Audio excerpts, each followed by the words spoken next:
But fuck it all, I'm just jumping off this cliff, and I'm gonna stand on this.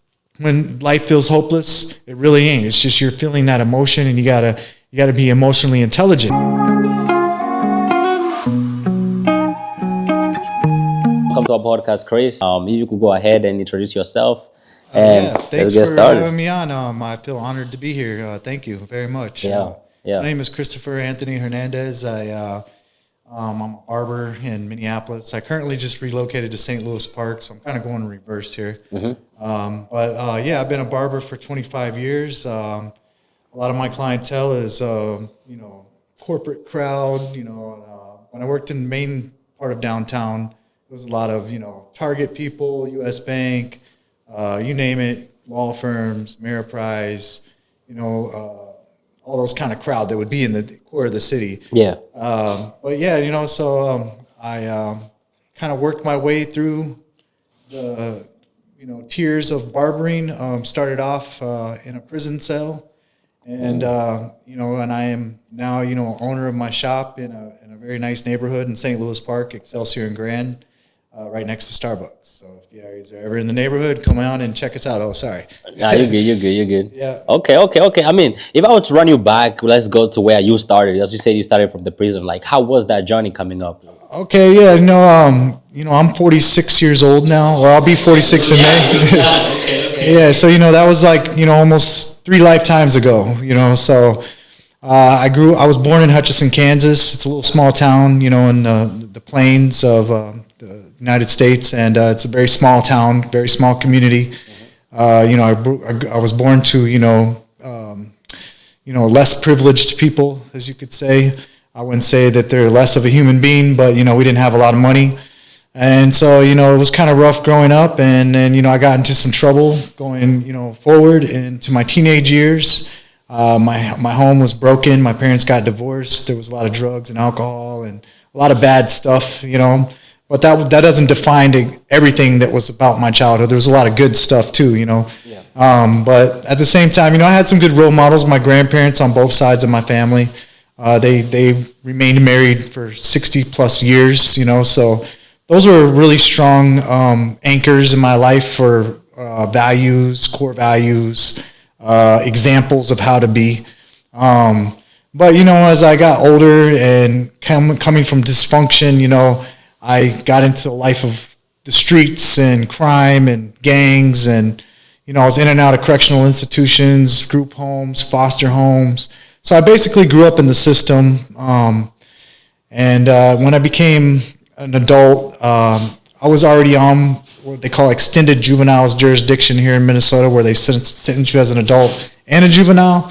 And so, I had some pretty serious charges, that got me onto that. Like I said, it was, street stuff, guns were involved, crimes against people, stuff like that, nothing that I'm any sort of proud of. But, with that being said, I did end up in prison, being on probation and parole at that time when I was 18. After I got out of Red Wing Correctional Facility, the deal was I had to stay on probation until I was 21, and then they would cut me loose. So at that point, I didn't really have a lot going for myself other than I was currently enrolled into the Carlson School of Business. I was set up through Candelario Zuniga, which was the program director there at the U of M. And I got my GED when I was 16. Actually 15, my parents had to sign a waiver for me to be able to do that, to emancipate me. So I started writing letters to all these people from different help organizations and the Latino community and the help that they had there at the correctional facility. And so I met with this guy at the U of M, got set up. I was supposed to maintain a 3.4 GPA, passed the AACT I did with the 28, which I did achieve with very little education, by the way. I taught myself how to read and write on my own. When I was a kid, locked up in the hole, what they call it, segregation. I literally studied the dictionary, wrote 25 words, wrote the biggest words, sounded them out, and that's how I learned how to read and write. I was very illiterate up until that point, and I was about 14 when I did that. And then once I got into that, I got heavy into like theology, philosophy, trying to figure out like what was the purpose of my life, right? And, some things happened that kind of propelled me into this interest of what's bigger than me. And, I kind of had a little bit of a spiritual awakening, I would say, at that point. And then we fast forward to years later, I met this girl, that lived in my neighborhood. I got her pregnant. She was young. I was young. My son was on his way being born. I worked at a factory out in 𝒂𝒏𝒕, Minnesota, building prefabricated walls for buildings. Her family happened to be connected to the border, let's say, and, they were moving, narcotics from there to here.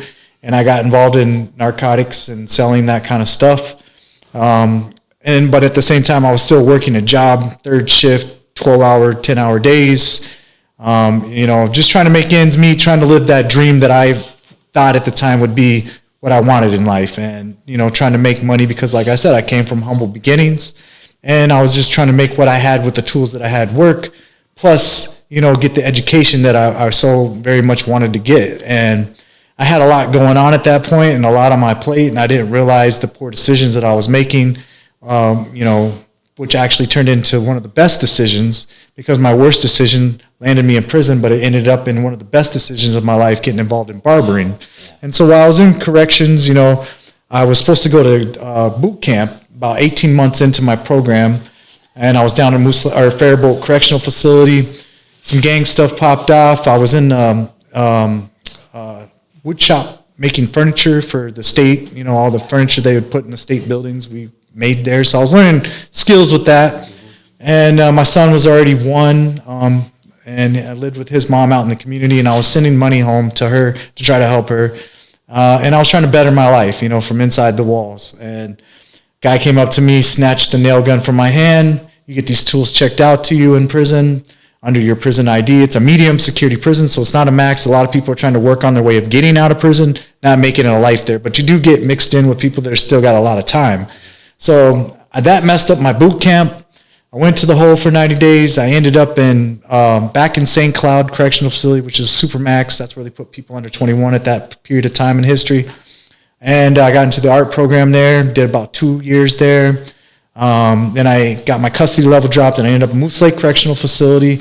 And through my network of the organization that I belong to, my acquaintance friend got me into the barber program there at Moose Lake, and I took it and ran. And so with that, I was still doing stuff in the prison. I was running, gambling, illegal gambling things, smuggling in things, just to make money to take care of my kid on the street is how my rationale was, But I also knew it wasn't right. But, like I said, you got to work with what you got in this world. So at that time, I felt that was the best thing I had going, plus the barbering.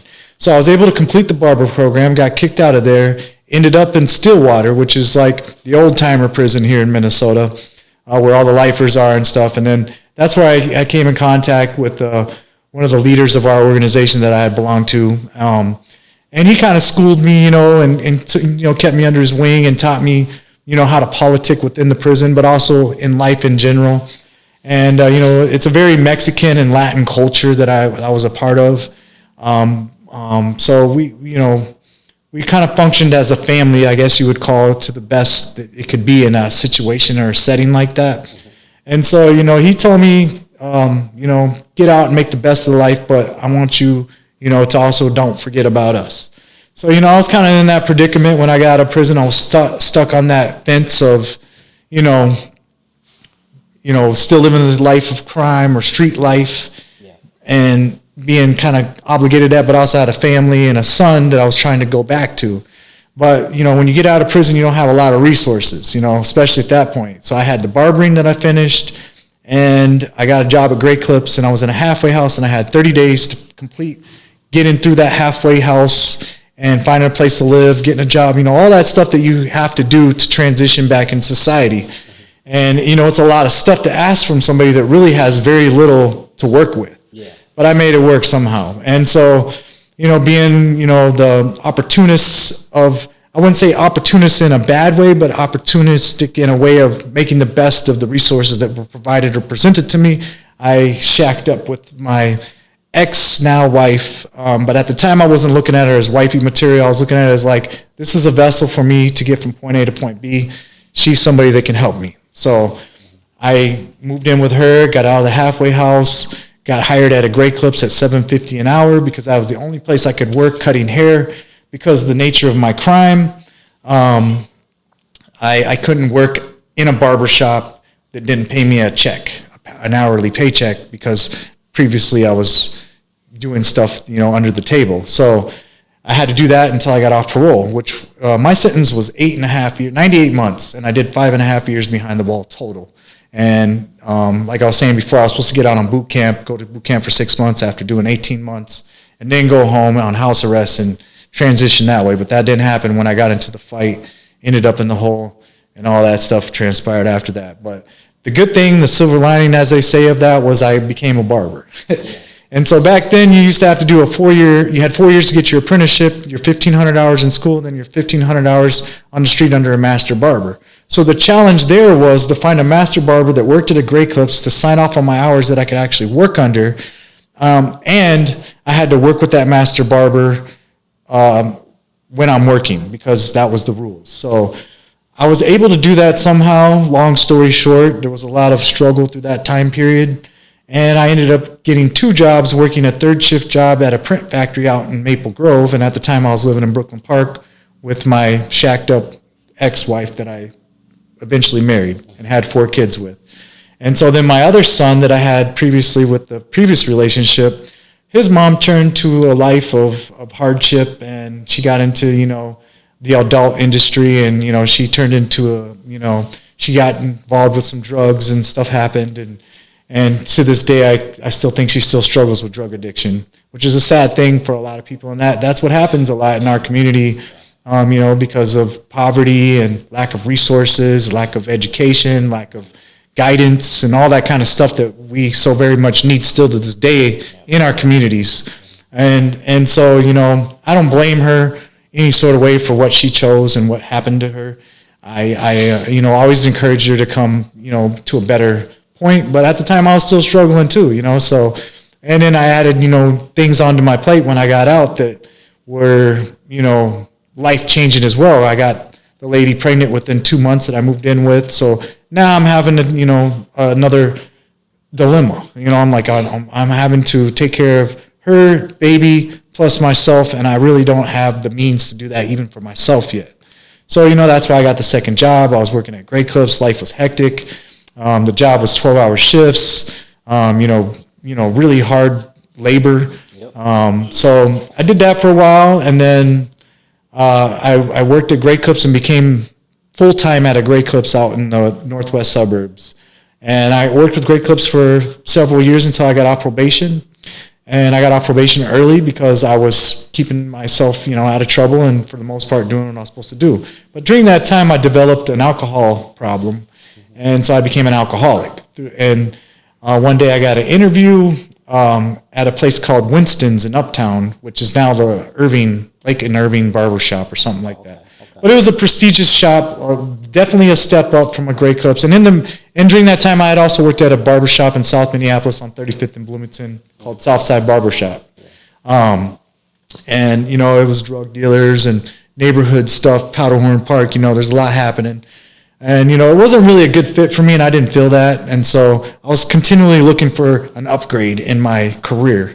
And I didn't have a resume. I didn't have any, real training other than 𝒂𝒂𝒂𝒂𝒂. And by the way, 𝒂𝒂𝒂𝒂𝒂 has a great program for people like myself that came out of incarceration, taught you professionalism, taught you how to run a business, by looking at numbers and spreadsheets and stuff like that. And so that's what I gained from that experience. But I was by far way more experienced than most of the people that worked there because of the training that we get as a barber. It's a little more detail-oriented, and we use different tools, and it's a little more thorough. And the people that typically work at 𒂂𝒂𝒂𝒂𝒂 are hairstylists that get out of school, and they just want some life experience and work experience. And that's kind of where I was at, too, so it fit for me, too, at that moment. But it wasn't something I really wanted to do. And so eventually, fast-forwarding through the 𝒂𝒂𝒂𝒂𝒂𝒂𝒂 thing, I had a few more kids, and the relationship wasn't going well with that wife that I had at the time. And, but I was still geared towards being this successful barber. Yeah. And I knew that was the only way I was going to make it. If I'm going to do it, I had to do it to the fullest of my ability and just keep it real stupid simple, right? And so, I wanted to get in with people that would get me to that next level. And so I did. And so I got this interview. They liked me. I had to lie a little bit, and I ain't trying to minimize it, but you know, you got to do what you got to do when you're in a circumstance that I was in. And, you know, I wouldn't say I lied, but I didn't tell the full truth. So they asked me, have I ever committed any crimes? I knew that I didn't have to answer that question. So I said no, you know, until they prove that I have. I was like, no, you know. So they had to go through a background check because their other location was in downtown Minneapolis in Macy's. And at the time, I didn't know, you know, I just knew that that was a good location, but I didn't know the caliber of people that were going into this barbershop. And all the people that worked there were all pretty girls that were very professional. So there was a lot of competition because I'm a man going into a woman's workplace, essentially, that's very competitive, and they're very on top of their game. They're booked out like 3-4 weeks at a time. You know, I'm coming there with my 𝒂𝒂𝒓, which is like a kind of how I'm dressed right now, but with the, you know, it has 4 pockets, you know, and, you know, real laid back look, right? But, you know, I got tattoos, and, you know, I kind of have a different look to me, and I talk with my hands, and I have like a little street in me, you know, so I definitely didn't fit the profile of downtown Minneapolis Target Corp. You know, at the time, Target kind of was running the skyways, 15,000 people, you know, their corporate headquarters was just around the corner in the city center. And, you know, the dress code downtown was very professional, suit, tie, you know, so right away I felt out of place. You know, I was like, man, this is kind of intimidating, but I've never been a person to run from my fears, you know, so I'm like, well, what's so bad about it? You know, the worst thing that can happen is, you know, I look more professional, and I talk more professional, and I gain some professional clients that can pay a higher premium in what I'm used to being paid. And so, you know, I knew that it was a beginning point of something great. I just didn't know where it was going to land me. And, you know, being young at the time, I was like 26, 27 years old, somewhere around 28, I don't remember now. But, you know, I was very excited about that experience of getting to work in downtown Minneapolis. I didn't want to work in uptown because I already knew that that wasn't what I was going for. I wasn't more into the hipster thing. I was more into like, I want to be a Beta horse, the guy that created a Beta. You know, I want to be that guy eventually in life. How do I reach that level of success? And there wasn't a lot of, like, at the time, good examples in the barber industry of how to achieve that, more so in the cosmetology industry. So working there at Winston's Barbershop in the Skyway, downtown Minneapolis, from my street experience, I applied those same skills that I did as a hustler, you know, as you would call it, or whatever, and turned that into, like, more of an entrepreneur, right? And so what I did is I went around the Skyway, learned it, passed out my cards at the little convenience stores throughout the Skyway. And downtown at that time was like a giant mall. And there was 150,000 people that would walk through the Skyway every day right past Winston's Barbershop and Macy's and the Dayton's building, which is kind of like a artery of the heart of downtown. And so it was a great location. Like they say, location, location, location. You can't emphasize that enough and trying to make your career successful, right?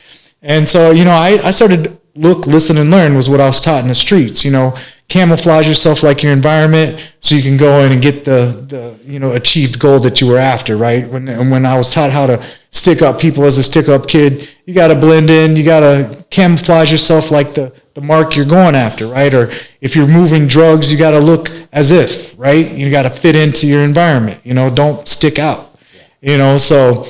You know, but I've always been a flashy person. I've always been kind of that hood rich kind of guy, you know, and, you know, to some of that, that's part of our culture, you know, and, you know, I'm not going to change that ever, right? I'm still that kind of I want to be seen person, but in a positive way now, you know, so, but back then, you know, when you're in the streets, there's certain times you don't want to be seen and you don't want to be, you know, you don't want your intentions known. And so I took a little bit of that and learned. So like I said, look, listen, and learn. And so I looked in my environment. I camouflaged myself, bought a suit at Macy's for like $80. Macy's always has sales.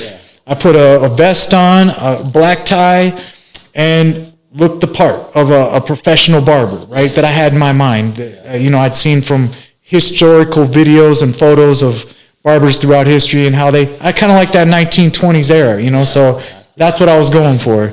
And at the time it fit. I was in this dark, you know, kind of like boardroom style barbershop with boardroom clients, CEOs of Target, US Bank, all their executives, all that kind of people were coming into this shop. And at the time I didn't know who they were. I didn't even know what that represented at that time to me. It didn't really mean nothing to me because I didn't understand the scale and the caliber of the type of people that I was about to encounter. And so very quickly I learned, and I just kind of copied what I seen, like how they talked, how they walked, how they introduced themselves. And from my experience at Great Clips, a little bit of professionalism that they taught you: greet your customers, shake their hand, smile, kind of let them know the process of what you're doing, and provide a good service. 80-20 rule: 20% of the time you're talking, 80% of the time they're talking, and you're listening to what they're saying. And so, with that kind of built into me and my streetman instincts, I used all those skills that I had and transferred that into more of a professional kind of person that I was trying to become. And like I said, I faked it until I made it. And, and over time I gradually grew into this new person that I didn't quite know and wasn't too sure of. But as time goes, you get more confident. And, but I still kind of had that edgy street stuff, and I was still teetering on that, and I did kind of have, some run-ins with things, and I wasn't outside of work very good in my relationships, but inside of work, I took that very seriously, and I practiced good relationship building, because that's what business is. It's building relationships with people and delivering on what you're saying you're going to give them, as a service provider or whatever business you're in, and being consistent. And so, I had a lot of ups and downs to that time, with alcoholism, drugs, bad relationships, and stuff like that. But at the same time, I had a lot of good successes, and like being in the heart of downtown, you're in a place where you're in contact with sports figures, people on, the nightly news, the news anchors, your like I said, your local CEOs and executive staff of companies that, make corporate, America exists, and Wall Street and all that kind of stuff. So, I read the Wall Street Journal's summary every day to kind of be able to talk with the language that I was learning with these people. And I learned their lingo, learned their way of communicating. And when I say lingo, I'm studying who the person is. I signed up on LinkedIn, which was a suggestion from one of my clients. He's like, this is your core target market that you're trying to target. Then you should be on here instead of Facebook. And back then, Facebook wasn't what it is today, and all those, I was literally coming off of MySpace to Facebook, and I didn't really understand social media marketing at all. I was more of a guerrilla marketer. Go introduce yourself at the convenience store in the Skyway, give them some cards. Hey, my name is Chris. I would appreciate if you would refer people to me. In fact, come in and get your hair cut. I'll hook you up with a free cut. Just, let people know I'm around the corner over here. Please, thanks. Here's $20. Here's my card. See you later. And I'd come in there and frequent these places every day, coffee shops, doormen at the hotels down on 7th. Georgie's still there to this day. He's been there for like 40 years. He knows every celebrity, every athlete, every person that comes to town. Wow. He's sent my way. And he's bald, never came and got a service from me. He just wanted to help me out because he liked my energy. And so that's kind of how I was going, and like I said, I started dressing in a suit. And, I kind of had this swagger to me from being, people thought I was like some, like mafia or whatever. They always kind of stereotyped me into that. Yeah. But, that's okay. It was working for me. So I ran with it, right? Mm-hmm. Started going to, events, networking, getting in fashion shows with people just by being in that location.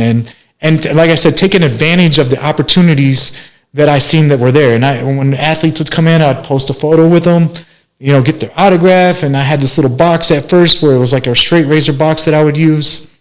And I'd have them sign the box, because I felt awkward asking them for a photo. And back then it wasn't as commonplace to have your phone out with people as it is now, where people are literally talking to themselves, so it's like, there's a lot of transition happening in that period. This was like 2010, 15, or 17 actually. And so I grew with my career, and like I said, over time my reputation kind of started to go further than just me being a barber in a barber shop in downtown Minneapolis. People talked about me, people knew me, so I was becoming somebody, and I was starting to deal with a lot of high profile people, and I didn't actually understand the magnitude of that until later in life, and some troubling times hit downtown Minneapolis, layoffs, automation starting to happen, Skype is starting to become a thing before Zoom. So there's a lot of transition. Things are always changing. And at the time, the North Loop was starting to become a neighborhood over in Washington Avenue in Minneapolis. And north side of downtown, I guess. And so the Target Center or the Target Field had been built in around 2009, 2010. So that kind of grew that neighborhood. Whole Foods went in on the corner. I used to take the bus from Robbinsdale, because I moved to Robbinsdale, through North Minneapolis, down West Broadway, up Washington to Hennepin Avenue. And, and that's a crazy ride, because you're going through North Side, and then I'm going into this professional environment every day where these people have no clue what I just experienced, right? And I have to come in a hoodie, Cortez, I have to look the street, come in, change, get in a suit. So that way when I go back to the street, I'd have to change out of my clothes, go back to that to blend in, so people ain't harassing me. Hey, brother, can I get $1? Can I get this? Can I get that? Or, rob me. And I've been robbed a few times, just by off of being dressed like that, and working downtown. And, that's never a good thing. But, you learn how to adapt and overcome. That's always been my thing. So, after learning some new skills, being around, a group of people that are, positive, and, it was a whole different, it was like looking through a little window into the possibilities of what I could be eventually. And, coming from poverty, prison, street life, into this environment of professional people where they're, going on vacations 4 times a year, things that I couldn't really relate to, but I wanted to relate to that, and I wanted to get to that. So that was kind of like the drive in me too, I was experiencing these things that I would see on TV and in movies that I never, when I was a kid, thought would really be possible. And so, that all of a sudden started to become possibilities.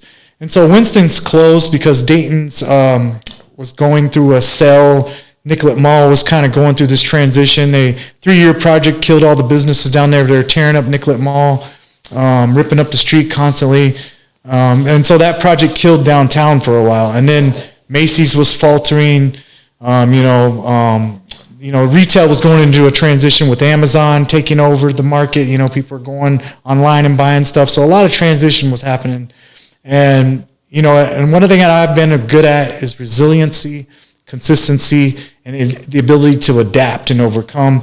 And you got to do that if you want to be successful in life, is kind of my philosophy, And no matter how hard it gets, you just got to trust that process is going to work if you show up every day, no matter what. And I would literally show up every day drunk doing my job. And I'm not proud of that, right? I was an alcoholic. And I would be shaken by afternoon. I would have to take all these energy drinks, vitamin B12, and I was trying to do the chemistry of being an alcoholic. I got to replenish this to get back, hydrate. And then later that day, after I got off work, I'd go back home and drink myself into a coma and become this Hyde and Jekyll kind of character, right? And I was really struggling with a lot of things, that I hadn't really dealt with. And still to this day, it's a struggle, with stuff that you're traumatized from. And in prison, it's not a pretty place, and the street life is not a pretty life. You see people get killed, you see people take their own lives, you see people die of, get hooked on drugs, and so a lot of stuff is, that I went through, and then come into that kind of environment where people have no clue that, that's who I was, or that's what I'm experiencing, even at some points, and even still this day, because I still live in North Minneapolis. But, that ain't going to define who I am in the presence, So, and like I said, the environment you're in, you always got to, pay attention and read the room, right? And so, I was very skilled at doing that. That's how I survived everything that I had been through previous to that. And, going from being a convicted felon to an environment like that is really a success in itself, to be honest with you. Those people would have never gave me the time of the day if I hadn't been their barber. And so having that trade and that skill is what connected me to this. And, I didn't have a lot of formal education. I was self-educated. And, I read books and I did all that on my own. And really, I was driven to learn. And so, and I still am to this day. I'm constantly trying to learn new things and adapt and, become something better than I was yesterday. And it's never easy. You always got to evaluate at the end of the day where you're at, and check your own thinking, and question your own thoughts and motives, and then weigh those outcomes and possibilities if you do this, if you do that, and really develop a critical thinking and problem solving, and look at things like, what are the possibilities versus that's impossible, so, and that's what's driven me and gotten me, through a lot of hardship. And when life feels hopeless, it really ain't. It's just you're feeling that emotion, and you gotta be emotionally intelligent, and that's something that I wasn't really taught. I just learned on my own again. And I copied other people and tried to, basically do what they would do if they were in the situation, run that through my head on how they would do it. Someone that I admired or looked up to or I thought was successful. And one thing I learned, though, is that the higher up in society you go with people, the more things you learn that aren't what they appear. Clearly, like from Diddy, Epstein, and Weinstein and all that stuff, that's real.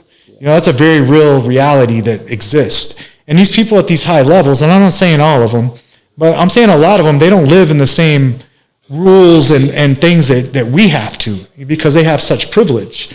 And so, that's something that really takes a lot of, like, when you ask a lawyer, how can you represent somebody that raped and killed a kid? How do you live it with yourself at night, And he'll answer you usually with, my job is to uphold the Constitution and to give that person those rights, and I'm going to do that to the best of my ability, right? And so it kind of, you could transfer that into yourself, like, regardless of who you're shaking hands with, when that person sits in my chair, I'm there to give them a haircut, a shave, a beard trim, whatever they're asking me, right? But also, I'm also there to kind of entertain them in a way, right? Because they want to come and relax and get out of their work. Yeah, and kind of just get into themselves, and it's a therapy for them. So, and it's a therapy for me because I'm listening to them, and while I'm listening to them, I'm actually reflecting on what they're saying to me and how some of that applies or don't apply to myself. And so being a barber has actually been my therapy too, because I'm running into all walks of life. The guy that, is out there on the street corner begging for money, saves enough money to come in and get a haircut because that makes him feel good. Or, the guy that, is ultra successful and he's, doing his thing, to the guy that's just living his life, got a family, doing the corporate gig, just coasting, kind of just doing his thing, and he's content, You run into all these different characters, and everybody that you encounter, you kind of absorb, right? And so I had to learn how to take that energy that I'm absorbing from people and also separate that from myself and from my kids and from my family. Because as I became older and became a father, there is no work-life balance in my career because you got to be available when others are not. And so I was literally working I worked 7 days a week, open to close. And, I used to take the bus. I didn't even have a car back then. And, so, going from that to this, it takes a lot of energy to stay. And so every day I had to wake up and focus myself. And as I went through this process of developing this personal persona of a barber, Chris, I kind of lost my real self in the process too. And so, when I entered into this new phase of leaving Winston's downtown, I was approached by some guys at Martin Patrick 3, which was a really high-end men's store in the North Loop. And the North Loop at the time was kind of the thing, like Wayzata, Minnetonka, North Oaks, or, all these, prestigious places that we have in Minnesota where the elitists are, right? And so when I became the barber in that store, it was next level. It went from like the millionaires, thousandaires to the billionaire club. And when you walk in the store, it's like being in a whole nother world. Like, they got tables like this that are $5,000. A couch that you're sitting on is like a $30,000 couch. The suits they're selling in there, 𝒂𝒑, Cucinelli, all these high-end brands, these are $5,000 just for the blazer. And that's the starting point. And then you can customize and tailor it to however. Shoes, $1,500. A bracelet, a watch. They would give me Rolexes, Cartier. I was sometimes draped in like $200,000 worth of jewelry from J.B. Hudson, who were owned by the Pullads, who owned like the Twins and half of downtown. And they owned all the luxury car dealerships. They owned all the jewelry, high-end stuff. And so they had a little jewelry kiosk inside Martin Patrick They'd swap out watches with me, give me an email, and like Omega, it can go 300 meters under the ocean.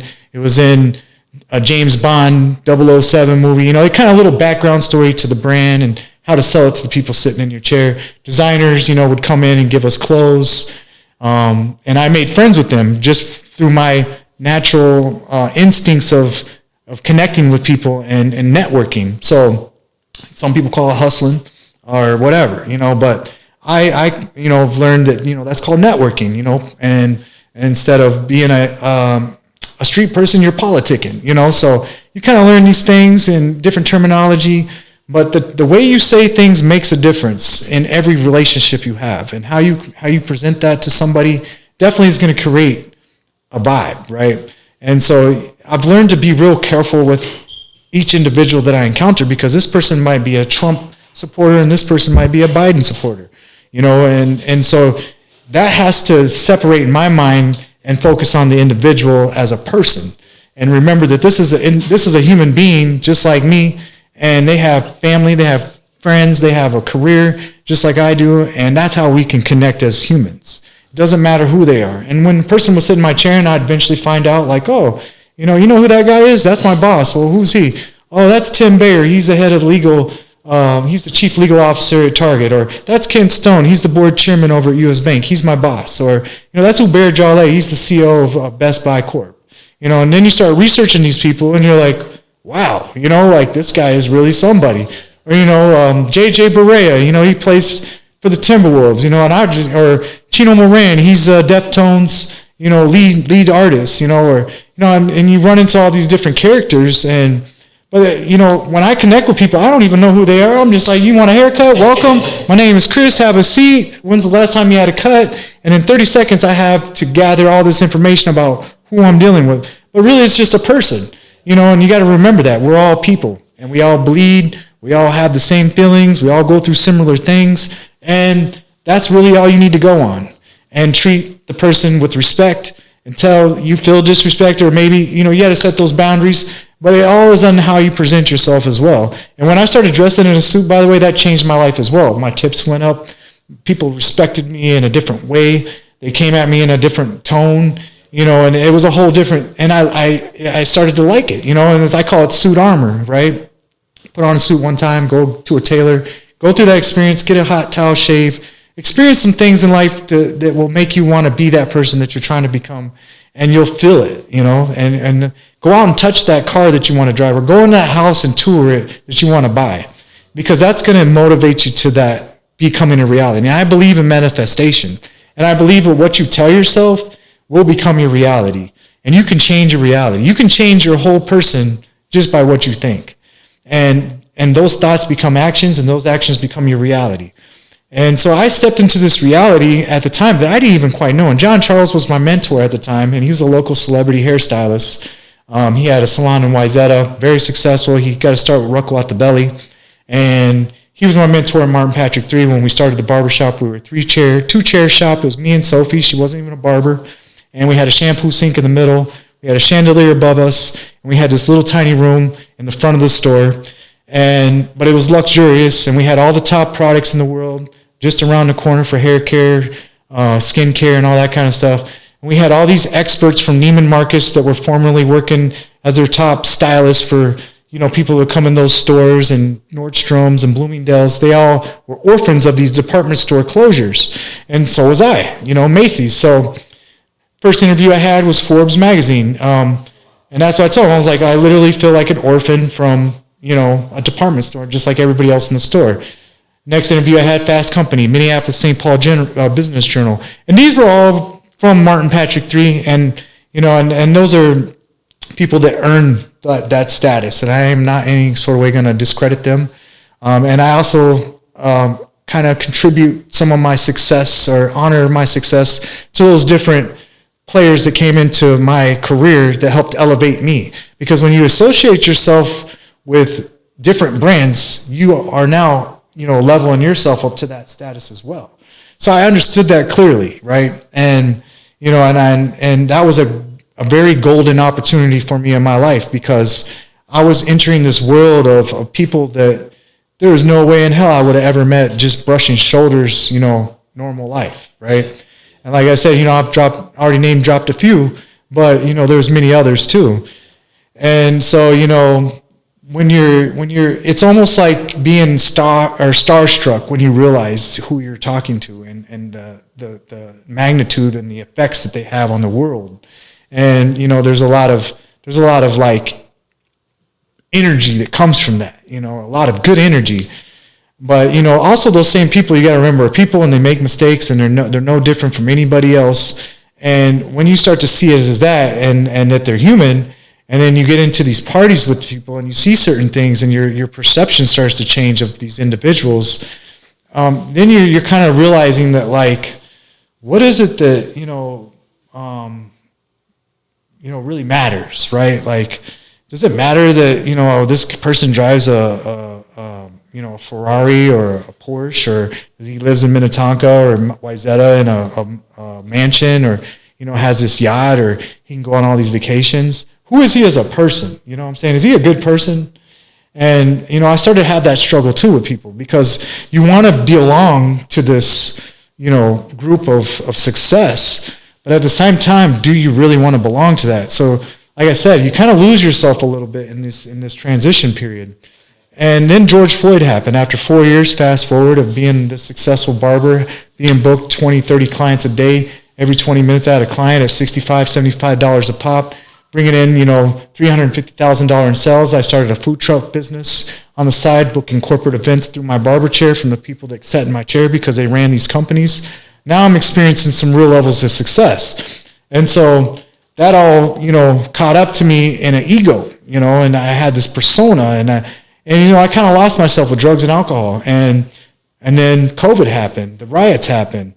I ran into this conflict with the owner of that store, and some things were said, and I didn't agree with them. And I took a stand, and I did basically almost like a financial suicide at that point, because I stood up for what I believed, but in the wrong way. It came out sideways. I went on Instagram, said some things that weren't appropriate. I could have went about it a lot of different ways, but the way I put it, it's like seeing your superhero turn into an evil villain. And you got to remember, at that time in history here in Minneapolis, you're either on this side of the coin or you're on that side of the coin. And, I'm Puerto Rican, I'm Mexican, I'm French, I'm white American, I'm Mexican American, I'm Puerto Rican American, I'm French American, I'm Minneapolis. I'm a lot of things that I have to stand for, because that's part of my history. And when somebody dies and you see that, and you've been in that position before where you've been beat by the cops and tased in the head and kicked and beat and all that kind of stuff, I knew what he was going through. I could experience exactly what he felt: helplessness, hopelessness, and there's nobody there to save you, And so that touched me, to the core. And, at the time, like I said, I was a drug, I was a drug addict, I was an alcoholic, but I was also ultra successful in my career.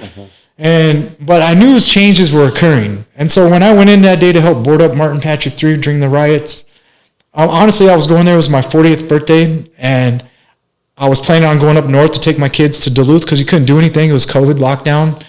And, I didn't really know what was going to happen. I just felt something was changing at that very moment. And when I came there, I knew I was going to leave there probably a different person. Yeah. And that's exactly what happened. After I had this conflict, John Charles was there, Sophie was there, the girl barber that I trained, or the girl hairstylist that I trained how to be a barber.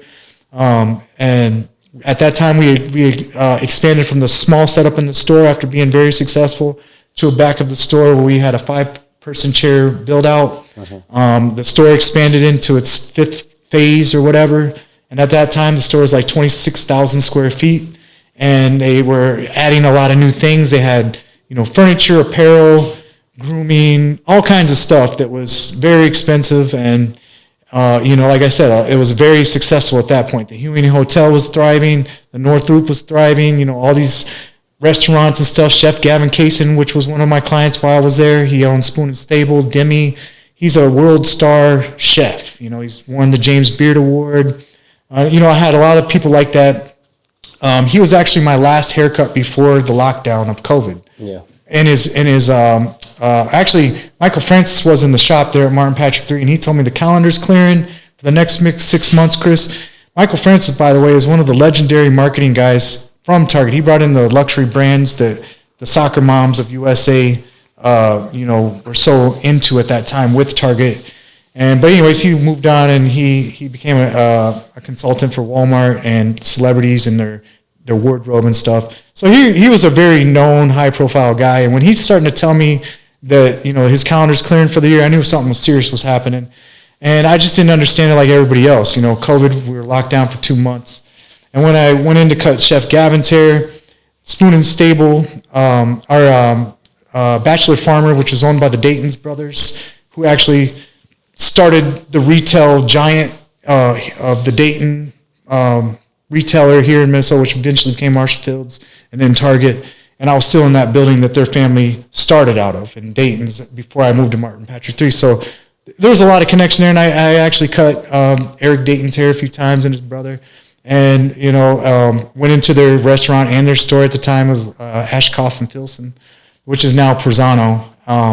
But they called Chef, and they were telling him that they're going to close their restaurant, which was a very successful restaurant in the North Loop.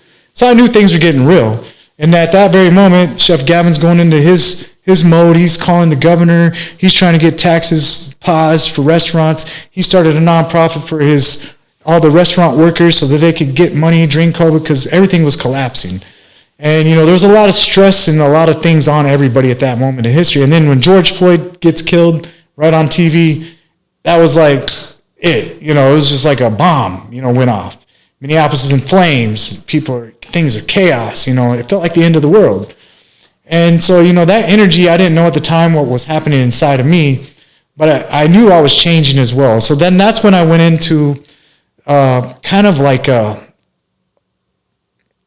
fuck it mode, right? Like, you know what? Fuck it all. I'm just jumping off this cliff and I'm going to stand on this. And whatever happens, happens. When it all settles, it happens.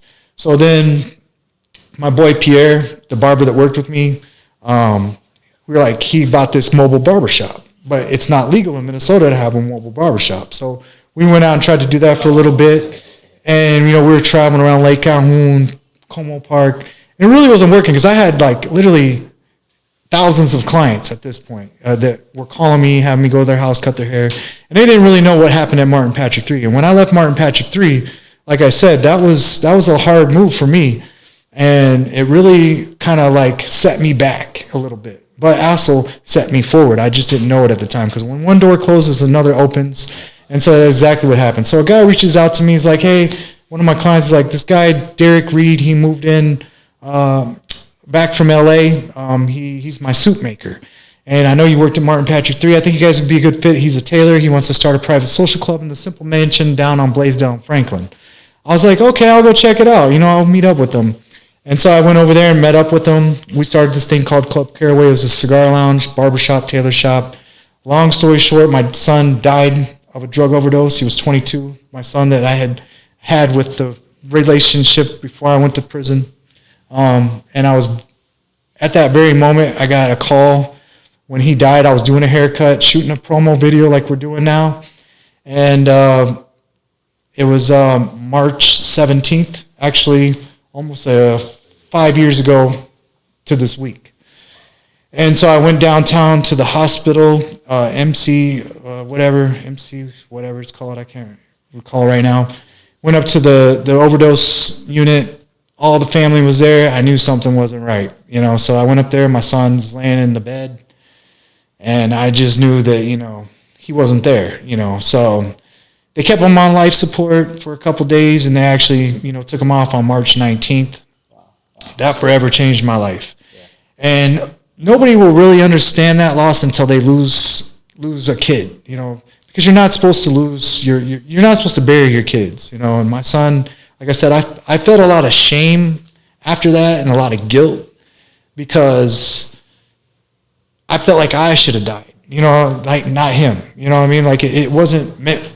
I didn't feel like he had such a whole life ahead of him, and I felt like I let him down a lot of ways, so anyway, that was a very powerful thing that happened to me. It was very tragic, but it was also another door closed, but another door opened, right? And so from that time on, a new change had started to occur in me where I knew that I had to go out and create my own, blaze my own trail and do a new thing, create a whole new person.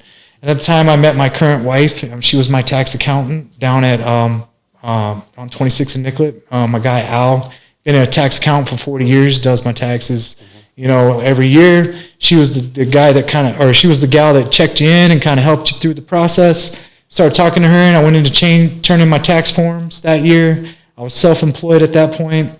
I didn't have any write-offs, and she's like, "What are you doing?" She's like, "Are you going to just turn that in like that? You're going to owe a lot of taxes." I was like, "I don't care, my son." She already knew my son had passed away and all that, and I was going through this rough period.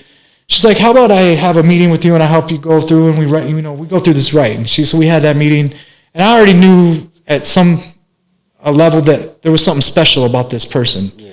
And in my relationship with my ex-wife, we're kind of just on our way out, right? Like, we had 4 kids together. I love my kids. My kids were very transformational for me in my life and still are. And we went through a very bad divorce. But again, it was a very painful process, but it was something that I had to do to grow. And, there's some regrets in my life, but overall I would say I don't want to relive. I wouldn't want to change my life. Yes. It was meant to happen how it should. And so, each point of struggle that I faced only made me into a better person and made me into a more grounded person on what I really want in life, And I can tell you, it ain't fame, it ain't fortune. It's being a good father. It's being a positive impact in my community. It's being a good example to my kids. It's something that has essence and true value. Things can't give you true value. You can look on TV and compare yourself to people on Instagram and Facebook or whatever, but that doesn't mean anything. That's all fake. And then when you die, you can't go with you. And that's something I realized when I gave my son his last haircut at Washburn down in South Minneapolis, in the funeral hall. I felt, and before I arrived there, I went to pick up my son's suits from the tailor, and I was having a panic attack. Yeah. Or no, I went and cut his hair, and then I went and picked up their suits. On my way home after I gave him the haircut, I had a conversation with him, and I could feel death. I don't know how to describe it, but it was there. Yeah. And I knew he was stuck, and I wanted to help him somehow, but I couldn't, And so, and the way he died, he died of a fentanyl overdose. And his mom was there next to him when he died, and her boyfriend, who were both drug addicts at the time, and they had very serious drug addictions, heroin and who knows what else. So my thoughts were they gave him the drugs, and I was very resentful for that towards them. But and also at that time, I was failing in life in my kind of way. I kind of felt like I was failing on a lot of levels, and so when I was driving, I felt like death was following me, and I had a panic attack. I called the ambulance, pulled over. They got me the ambulance. They just telling me it's normal. You're going through a lot of shit. And so then I, got myself back together, and my relationship with my current wife started to develop more, and then I realized I had to completely wipe the slate and start fresh. And that meant quitting drugs, alcohol, and, just resetting my whole life. Otherwise, I was going to take my own life. That's where I was at. And so that's what happened. And so I went through a lot of trials and tribulations after that. I don't know if I'm talking too much, but so, I had to go through a divorce. I lost custody of my kids because of the alcohol and drugs that I was using during our relationship. But also, I felt like I got the unfair deal in that because men typically do. Because the women have more support, I would say, than men do when you're going through these kind of processes when it comes in the courts. And being that I was an ex-felon and I had all this previous history, it didn't look good for me. And so that was another tough thing, because when you go from living with your kids every day to not, and realizing that you're not going to be there for certain moments in their life, that really affects you, and you have to dig deep in yourself and really think like what really matters, So that all that did was motivate me to become a better person and be a better father and a better role model and a successful person in that sense. And so, my wife, she was also kind of feeling at a low point when I met her. And my ex-wife, I felt like the relationship was so bad that the only good thing I could do for her was leave the relationship. That's the only way I could love her back. Yeah. And I wouldn't say that I hate her or that I dislike her or that I don't have love for her, but the only way I could give her the love that she needed was to leave, and my kids, because it was bad. And so that's when I really started to change into who I am now. And it's not an easy process, becoming, into your best light, and like I said, it's a daily thing. You have to really every day kind of evaluate yourself and where you're at. And even if you made mistakes yesterday, that doesn't make who you are today. And every day you wake up with a fresh start. Or actually, even after the last bad decision you make, you can still make another good decision. You can change that instantly into a better decision. And so my message is that, don't let your previous things define or determine what your future or who you are now is. And so now I currently own my own barbershop. I'm building that out with the product line, and I'm, still at a level of success that most people ain't. Yeah. And I feel very blessed for that. And, with that being said, I hope that inspires people out here, to keep moving daily through the struggle. No matter what level you're at, there's always room for improvement, and stay humble. Yeah. Okay. Oh, that was amazing. That was amazing. Thank you for coming again. Yeah. So if I were to just run you back for a few questions, if I were to run you back to the part where when your son, let's go backward to the time when he was born. Like, because I'm a new dad now. And yes. Yeah, I became a new dad not long ago. So, what was something that really kept you motivated to keep going? Because as you said earlier, like, that was the time when you didn't have nothing to take care of yourself. Now you have to take care of yourself and your ex-wife, I believe. Yes. And now she has a kid now. So how was that time like? What motivated you to keep going? After he passed away, or before? When he was born. Yeah. So when he was born, he was a miracle because that was the first time I seen life, right. Like come into life. So that to me was a miracle kind of experience. It's something that you can't explain either. It's like until you experience that. It was a very special moment. Because you just witnessed life. Being created right before your eyes, as he comes out. And he was born on January 17th. And that was the Vikings. That was a legendary 98 season of the Vikings. So they put a little Vikings hat on him, and Gary Anderson missed the field goal. But anyway, I felt when he was born, I was actually facing my drug case charge because I didn't really go too in depth in that. I got caught, with some cocaine, bust buy deal. So I was facing those charges, and I was still a young kid. I wasn't a man at I wouldn't call myself a man at that point.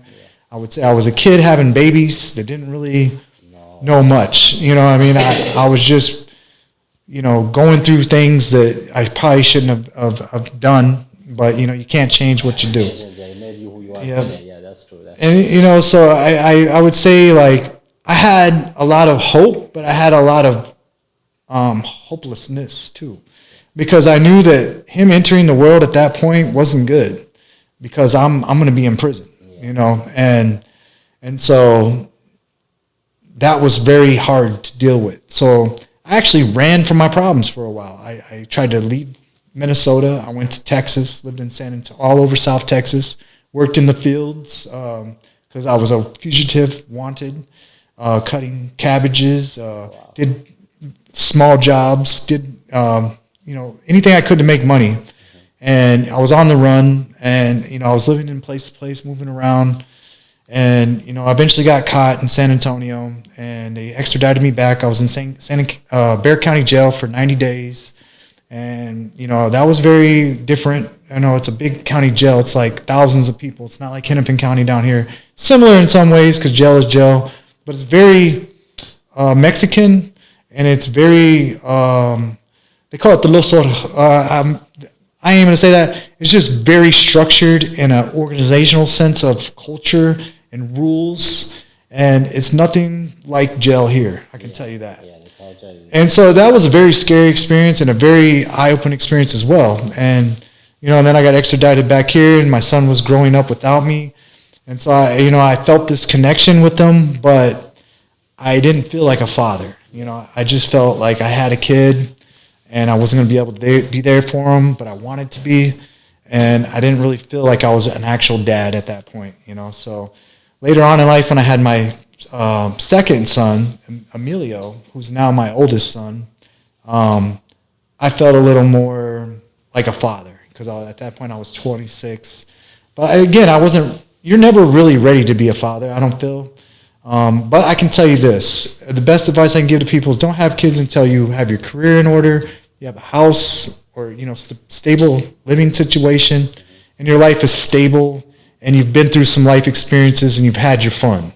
Because kids require a lot of dedication and attention, and I feel like I failed in a lot of ways. And I feel like my kids actually taught me more than I taught them, and they still do. But I know that going forward, I can change who I am, and I can show up to be a better dad today, and and that's a constant thing that I'm working on, So I can tell you this: it's a very life-changing, powerful, amazing experience to have kids. Yeah. And it's a blessing, and those are you living forward, So. You gotta remember that. And with my son that passed away, I don't feel that he's gone by any means. I feel his spirit all the time. And I know that, he's proud of me, and I know that if my kids really knew everything about me, they would be proud of me as well. But, time takes care of itself. And, I hope that when I eventually pass into the next level, of life and existence, that I leave this world into the next, where people can say, and my kids can say that, my dad, he did his best, and he gave us the correct direction, So, and that's our purpose as a parent, is to teach them and love them, and help them, pick them up when they're down, and encourage them, and let them know that it's okay to fail, Let them know that failure is actually a good thing. Because when you fail, that means you're growing and you're learning.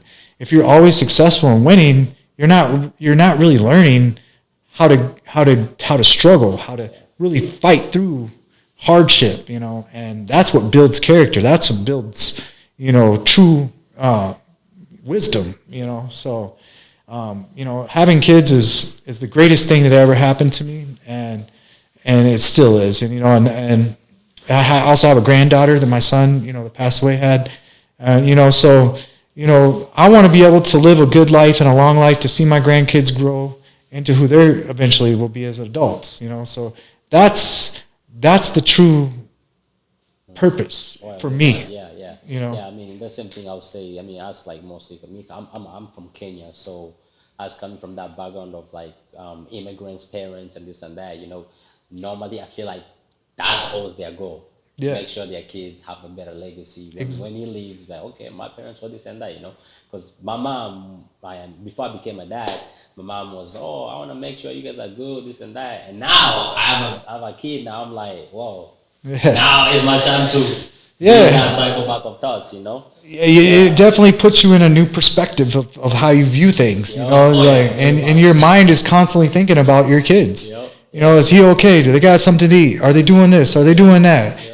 So you automatically go into this mode of protect, provide as a man, like that's instinctively in us. As a woman, it's comfort, nurture, And the other thing too is, the mother, like your wife, you start to look at her in a different light. You don't look at her no longer, when you first meet somebody, you're infatuated. You're driven by the physical stuff, and and then later on, you start to get into the nitty gritty, and you start to realize, there's not a lot of, this isn't all what I thought it was going to be. And the same with kids, like you're excited, I'm a dad, this is going to be great. But But then you get into the real things of being a dad, you know, waking up at 3 a.m., changing that diaper. You're tired. You got to make them a bottle. You're half asleep. Your eyes are burning, you know. And then you get them back to sleep, and you know, you're like, oh man, what's going on, you know, like. And then, you know, later in life, you know, their first day at school, you got to, you know, it's okay, you know, you're going to be all right. Don't worry, you know, things are going to be cool. You get them home from school, and then, you know, that time they get bullied or, you know, whatever, you know, you got to be their strength. You got to be their comfort. You got to be their, you know, kind of motivation. You know, you really got to grab it by the reins and not let go, you know, because that's your responsibility. And it's your obligation. And, you know, and it's easy to run from your problems, like a lot of men do, you know, and I've been guilty of that myself. And, you know, and you're losing out, really, when you do those things. You're not helping anybody. It's best to just take it as it comes, take the responsibility of what it is that you're responsible for, and learn from your mistakes, and try to be a better person from that, you know. And doing that for your kids, because your kids are going to look back just like you did your parents and be like, man, now I know my dad, you know, my mom, you know, now I know my grandparent, my aunt, you know, all them people that guided you and helped you, your teachers even, you know, now you understand why it is that they were that way, or why it is that they did certain things. And, you know, and now you understand that, you know, your role is to be that, you know, and it's not to.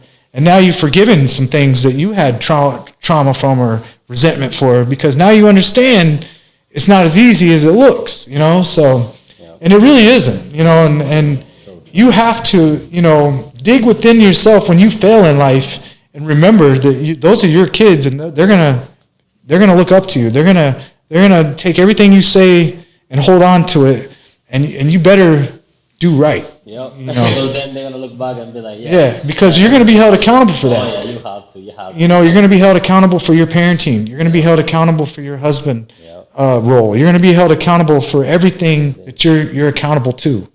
And at the end of your life, or when you're reflecting on that, there's gonna be nobody there but you. And you have to look at yourself and be like, that was me. Whether in a good light or a bad light. And you're gonna have to really, you know, take that in, and when it comes to be your judgment, if you believe in that, you're gonna have to answer for those things, you know. And you better have some good. You know, you better have something that's gonna, you know. I know you can't buy your way into heaven, or you can't deed your way into heaven, because it all comes from here, you know. And if your heart is where it should be, then you're going to be blessed. You're going to have mercy. You're going to be forgiven. And you have to forgive to be forgiven. And a lot of people don't understand that. And the hardest person to forgive is yourself. You know, because you're going to fail. You're going to fuck up. You're going to really be mad at yourself. And even when you think that it's somebody else's fault, it's not. It's your fault. It always comes back to you. Oh yeah, you always have a choice to make, no matter what is going on. That's true. That's true. Okay, great.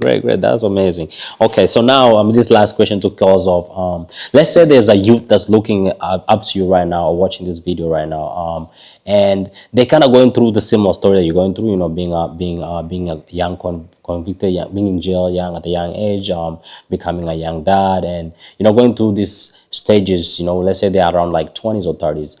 What would be even 1 to 3 sentences of something, of a word or a statement that you could give them that will keep them going?